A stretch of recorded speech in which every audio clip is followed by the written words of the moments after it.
नहीं होगा। ये एक न्यूज़पेपर में आया हुआ है कि बीपीएससी पीटी किसी सूरत में रद्द नहीं किया जाएगा। लेकिन आपको बता दें कि बीपीएससी को ये समझना होगा कि वहाँ जो भी बच्चे आंदोलन कर रहे हैं गर्दनी बाग में, वो कोई नीट के बच्चे नहीं हैं, वो 12 पास बच्चे नहीं हैं, वो सारे बच्चे ग्रेजुएट हैं। आप उन्हें कुछ भी उल्टा पुल्टा पाठ पढ़ा करके वहाँ से नहीं हटा पाइएगा। ठीक है, कि नीट का जैसे बच्चा 12 पास बच्चा रहता था तो आप उसको कुछ भी पाठ पढ़ा करके हटा देते थे, वो बीपीएससी का बच्चा है, आपको समझना पड़ेगा। ठीक है, कि आप उसको नहीं हटा पाइएगा, सबसे पहली बात। और दूसरी बात कि आपके द्वारा गलती हुई है, कैंडिडेट के द्वारा कोई भी प्रकार का गलती नहीं हुआ है। आपने शुरू से ही गलती किया। आपने एडमिट कार्ड जारी किया तो सेंटर बार बार चेंज किया।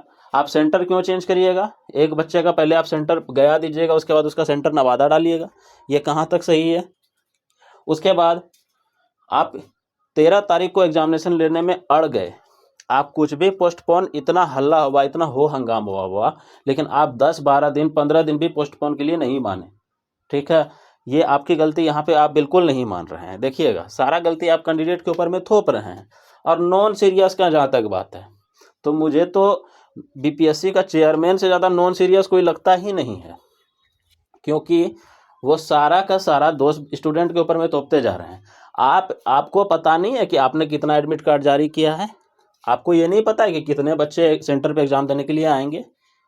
आपने जो वहाँ पे क्वेश्चन बंटवारा किया सेंटर पे, तो कम बच्चे का क्वेश्चन बंटवारा किया, और बच्चा जितना था वहाँ पे उतना बच्चे को क्वेश्चन तक नहीं मिला।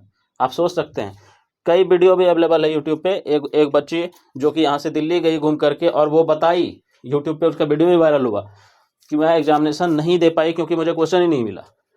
एवं प्रकार से कई सारा ऐसा प्रॉब्लम। एक तो शुरू से आपने बखेड़ा किया कि नॉर्मलाइजेशन का एक जो है चोचला का इस्तेमाल किया कि एक नॉर्मलाइजेशन का एक दे देते हैं आगे में कुछ फेंक करके, इसमें सब परेशान रहेगा। उसके बाद बहुत हल्ला हो हंगामा के बाद आपने एक नोटिस जारी किया और नॉर्मलाइजेशन को हटाया। चलिए, यहाँ तक भी आप सही हैं, चलिए कोई दिक्कत नहीं। लेकिन उसके बाद आप जब अभी आंदोलन हो रहा है, री एग्जाम कराइए। आप खुद सोचिए कि अब नॉर्मलाइजेशन कैसे नहीं होगा? नॉर्मलाइजेशन तो आप करना ही पड़ेगा आपको, क्योंकि अगर आप फिर से दोबारा जो एग्जामिनेशन लीजिएगा तो क्या, अगर इसमें से सारा बच्चा आ जाएगा तो इसी से ले लीजिएगा? नॉर्मलाइजेशन तो आपको करना ही पड़ेगा। जब 2 शिफ्ट हो गया तो तय है, ये तो कोई भी जान जाएगा कि नॉर्मलाइजेशन अब होगा। तो आप यहाँ पे नॉर्मलाइजेशन के बाद भी आपका फेल हो गया। चलिए और देखते हैं आगे। दूसरी बात कि आपने सबसे पहले ये गलती किया कि बच्चे के ऊपर में लाठी चार्ज करा दिया। आपने लड़की को भी नहीं समझा, लड़की को भी नहीं बख्शा। किसी का पैर तोड़ दिया, किसी का हाथ तोड़ दिया, किसी का माथा फोड़ दिया। मतलब आपको जो मन में आया आपने किया। मतलब इतना आसानी से क्या फ्री में आता है सब कुछ क्या, कि तोड़ दो मरोड़ दो कुछ भी कर दो? वो भी किसी के बच्चे हैं, वो वहाँ पे आंदोलन करने के लिए गए हैं। कोई जाकर के आपका ऑफिस में कुछ किया तो नहीं है, तोड़फोड़ तो नहीं किया है, सब तो शांतिपूर्वक बैठा हुआ है और आपसे कुछ ज़्यादा भी तो नहीं कह रहा है। बस बोल रहे हैं इतना सब कोई कैंडिडेट की री एग्जाम करा दीजिए क्योंकि इसमें गड़बड़ी हुई है, और आपने खुद भी माना है कि गड़बड़ी हुई है।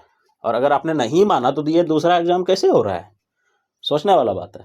और कुछ महान अधिकारी सब, जैसे पटना के डीएम साहब, एक स्टूडेंट के ऊपर में हाथापाई कर दिए। क्या अधिकार है आपको कि एक स्टूडेंट के ऊपर आप हाथापाई किए? आप कितने भी बड़े पदाधिकारी हैं, आप स्टूडेंट के ऊपर में हाथापाई क्यों किए?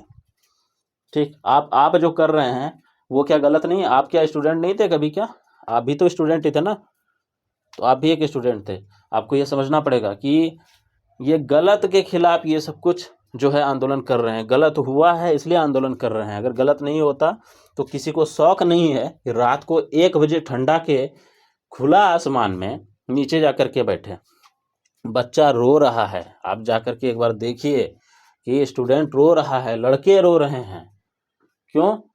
पैर हाथ तो चलिए जो तोड़ा तोड़ा, उसके बाद भी बात नहीं माना जा रहा है। एक लड़का सोनू कुमार सुसाइड तक कर लिया। समझ सकते हैं आप कि ये कितना बड़ा, ये बीपीएससी के द्वारा कितना गलत कार्य किया गया है छात्रों के लिए।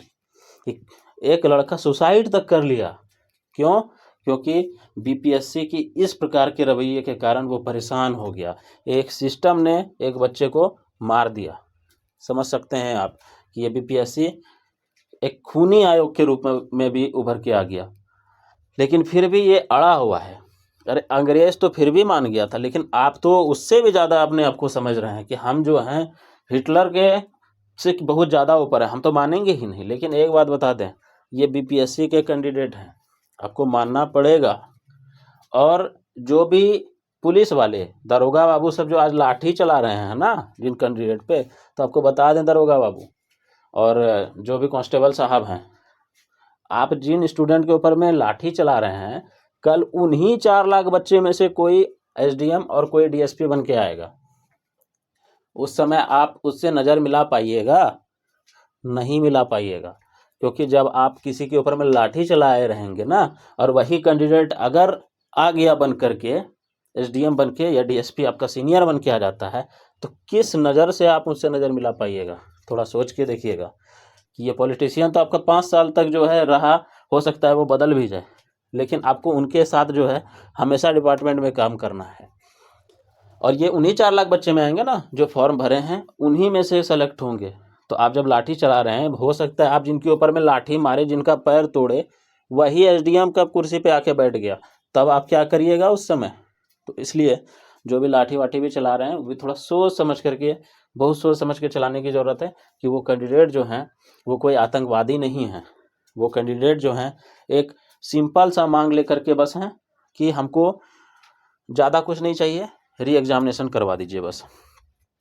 और री एग्जामिनेशन अगर होता है तो कैंडिडेट तो चलिए वो उनका तो जो भी होगा होगा, वो अच्छा से अपना तैयारी करके आएंगे, फिर से दोबारा एग्जामिनेशन देंगे। और क्वेश्चन का लेवल का बात करते हैं। जो बच्चे को एग्जामिनेशन दिए होंगे, शायद उनको पता होगा कि ये पीसीएस का लेवल नहीं था। उनको बहुत अच्छा से पता होगा कि ये पीसीएस का लेवल बिल्कुल भी नहीं था।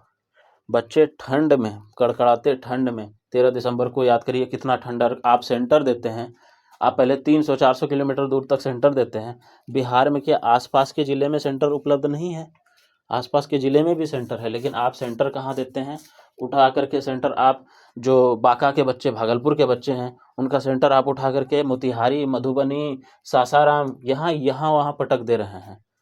ठीक है, कैमूर, तो किसी का कहीं से कहीं, कैमूर वाले बच्चे का आप बांका डाल रहे हैं, सासाराम वाले बच्चे का आप भागलपुर डाल रहे हैं। तो ये क्या है? आप बच्चे को प्रताड़ित कर रहे हैं, उनको परेशान कर रहे हैं। आप एग्जामिनेशन नहीं ले रहे हैं, आप उनको परेशान कर रहे हैं।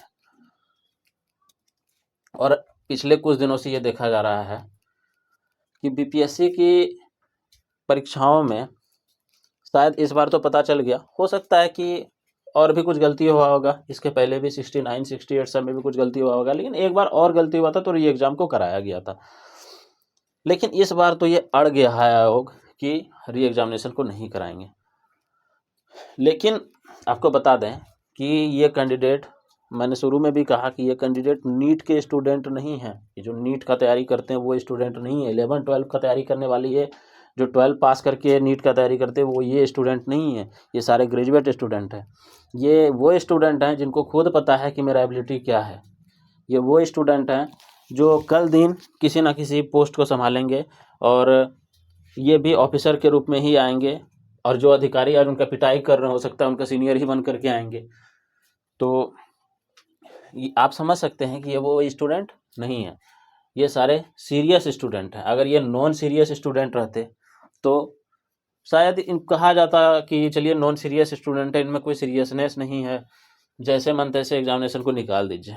और आप सीरियस और नॉन सीरियस का बात करते हैं, तो आपको बता दें कि आपका सर्वर ऐसा होना चाहिए ना बीपीएससी के चेयरमैन साहब, कि अगर कोई स्टूडेंट लास्ट के 2 घंटे पहले भी अप्लाई करना चाहे तो उसका भी फॉर्म अप्लाई हो जाए। लेकिन आपका सर्वर ऐसा था कि 1 दिन पहले सर्वर पूरी तरह से क्रैश हो गया, और कई कैंडिडेट उस एग्जामिनेशन में नहीं बैठ पाए, नहीं भर पाए उस फॉर्म को। तो आप समझ सकते हैं कि किसकी गलती है और कौन भुगत रहा है। ठीक है, तो री एग्जामिनेशन तो बिल्कुल होना ही चाहिए, किसी भी कीमत पे होना चाहिए।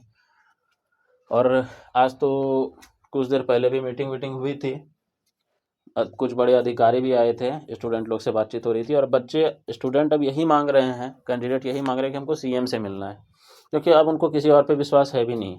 अब डायरेक्ट वो सीएम से ही मिलेंगे और सीएम से ही बात करेंगे, तो शायद सीएम ही इनका कोई सोल्यूशन निकाले। तो श्री नीतीश कुमार जी अगर मिलेंगे तो इनका कोई सोल्यूशन निकलेगा, और उम्मीद है कि आज वो मिलेंगे। आगे अगर किसी प्रकार का इन्फॉर्मेशन आता है तो आप लोगों के साथ अवश्य शेयर करेंगे। चैनल को सब्सक्राइब कर लीजिए, वीडियो को लाइक करिए और ज़्यादा से ज़्यादा शेयर करिए। धन्यवाद।